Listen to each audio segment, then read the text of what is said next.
What if I told you that the outcome of World War II hinged on just 5 battles?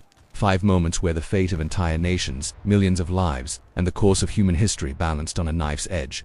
Today, we're diving deep into the most emblematic battles of the Second World War, the conflicts that defined a generation and shaped the world we live in today. And trust me, by the end of this video, you'll understand why military historians still study these engagements decades later.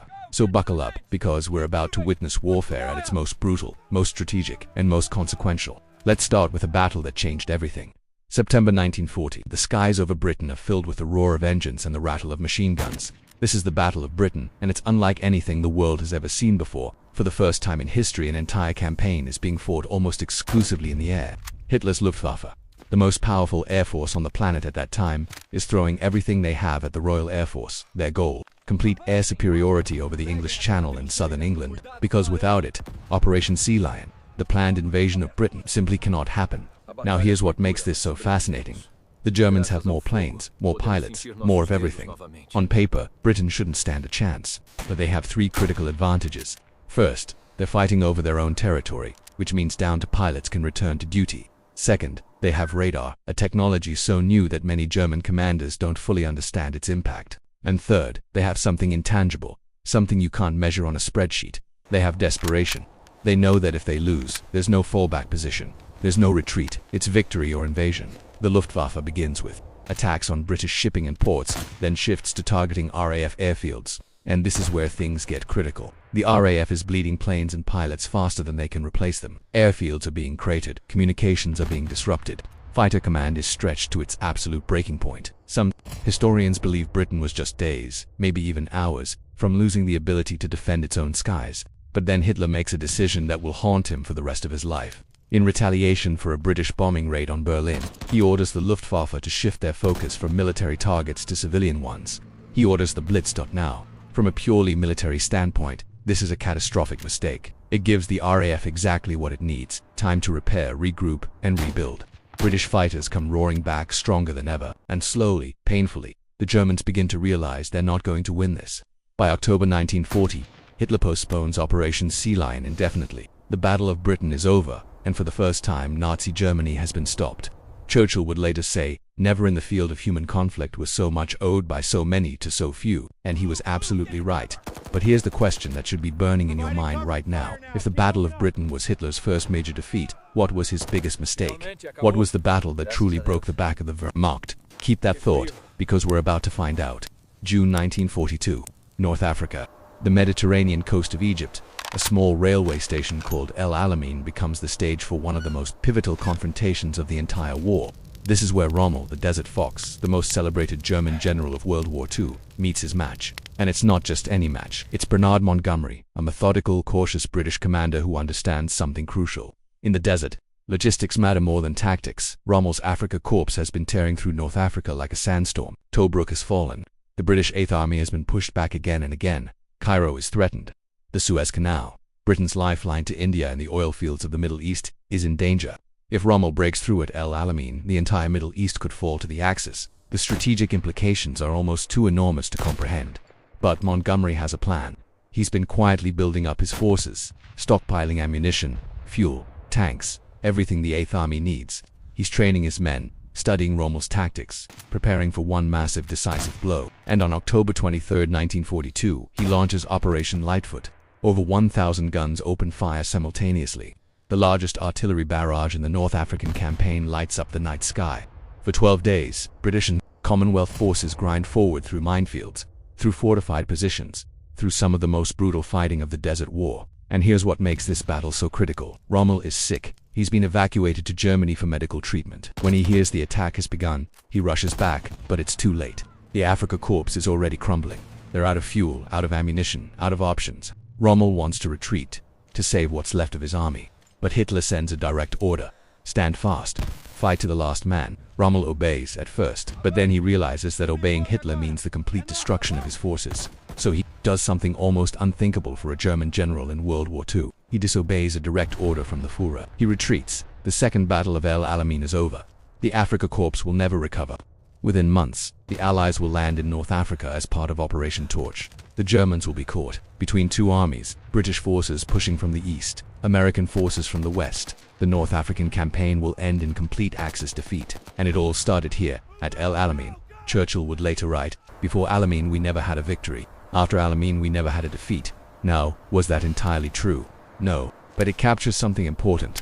El Alamein was a turning point, a moment when the tide truly began to turn against Nazi Germany. But if you think North Africa was brutal, if you think the deserts of Egypt tested men to their absolute limits, then you're not ready for what comes next. Because we're about to talk about a battle so savage, so unimaginably destructive, that it makes everything we've discussed so far look like a skirmish. We're going to Stalingrad. August 1942 to February 1943, the city of Stalingrad on the banks of the Volga River. This is where Hitler's dreams of conquering the Soviet Union die. This is where the Wehrmacht learns what total war really means. And this is where more than 2 million people, soldiers and civilians combined, will become casualties in the single bloodiest battle in human history. Hitler wants Stalingrad for two reasons. First, it's an industrial center and a crucial transport hub. Second, and this is important, it bears Stalin's name.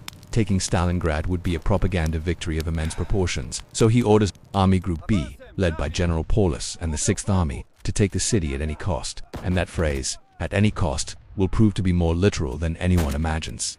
The Germans push into Stalingrad in September. They expect the city to fall quickly. It doesn't. Instead, they find themselves in a nightmare.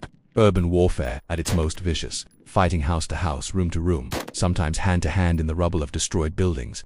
The Russians defend every street, every factory, every pile of debris. They've been ordered to hold the city or die trying, and they take that order seriously. Soviet snipers become legends. Men like Vasily Zaitsev turn the ruins into hunting grounds.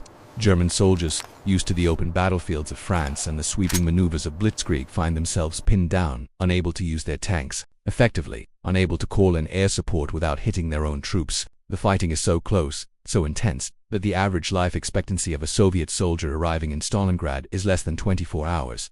Think about that. Less than 1 day. But here's where the genius of Soviet planning comes in. While the Germans are grinding themselves to pieces in the city, Marshal Zhukov is preparing something massive. Operation Uranus, a double envelopment, a pincer movement that will cut off the entire 6th Army. On November 19th, Soviet forces strike. They punch through the weak Romanian armies protecting the German flanks. Within days, over 250,000 German soldiers are surrounded and Hitler orders Paulus to hold. Gring promises the Luftwaffe can supply the trapped army by air. It's a fantasy. The Luftwaffe can't deliver even a fraction of what's needed.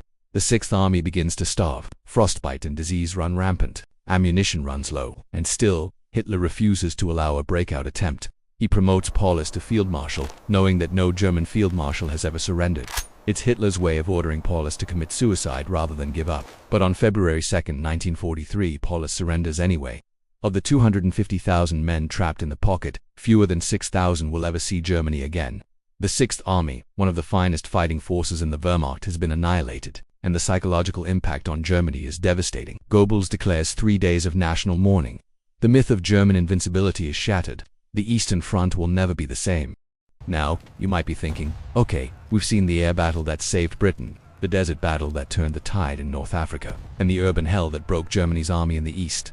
But we're missing something huge, aren't we? We're missing the Western Front. We're missing the moment when the Allies finally returned to Europe in force. So let's talk about D-Day. June 6, 1940. Operation Overlord, the largest amphibious invasion in history. 5 beaches along the Normandy coast, codenamed Utah, Omaha, Gold, Juno, and Sword. Over 150,000 Allied soldiers crossing the English Channel to storm Hitler's Atlantic Wall.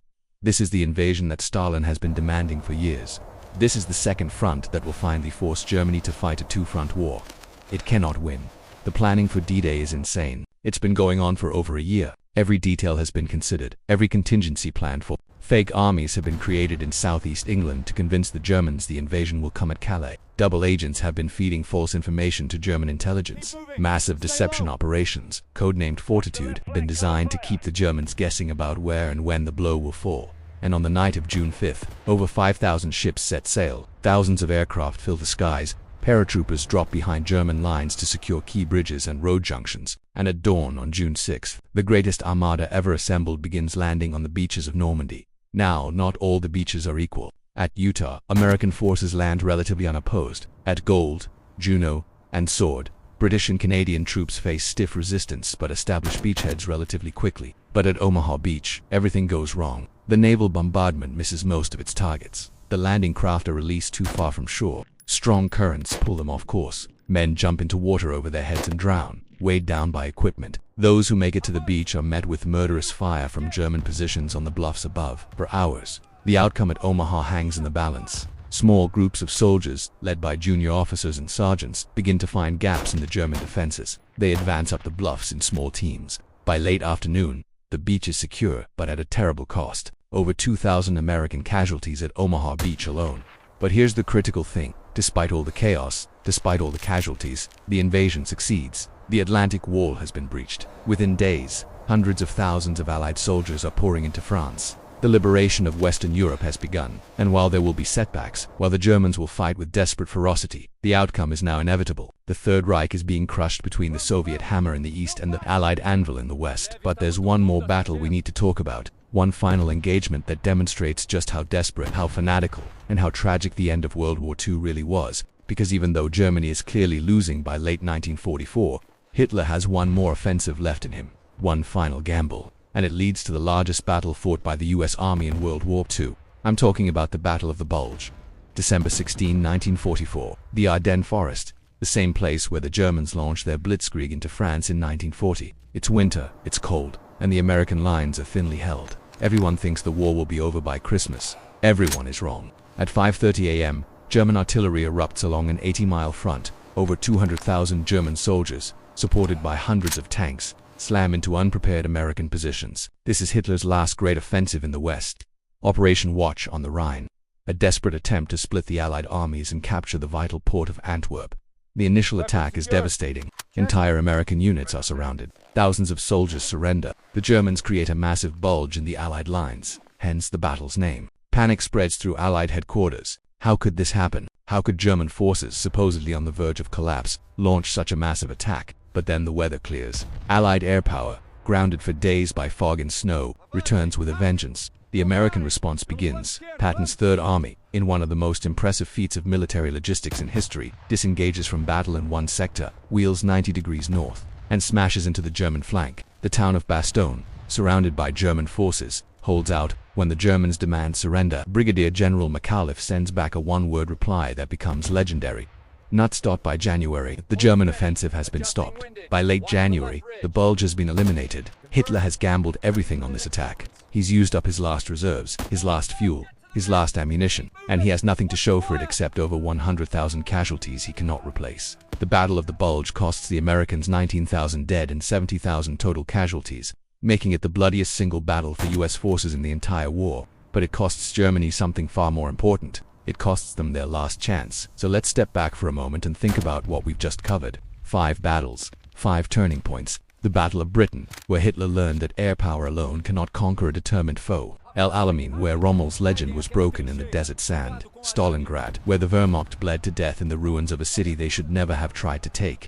D-Day, where the Allies proved they could mount the most complex military operation in history and succeed. And the Battle of the Bulge, where Hitler threw away his last reserves in a final, futile gamble. Each of these battles changed the course of the war. Each one represents a moment when history could have gone in a different direction. And each one demonstrates something fundamental about warfare. That logistics matter, that morale matters, that leadership, both good and bad, can determine the fate of nations.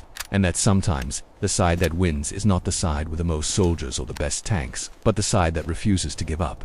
These battles were fought by real people, young men, most of them, who found themselves in situations beyond anything they could have imagined. They froze in the snows of Bastogne. They burned in the rubble of Stalingrad. They drowned in the surf at Omaha Beach.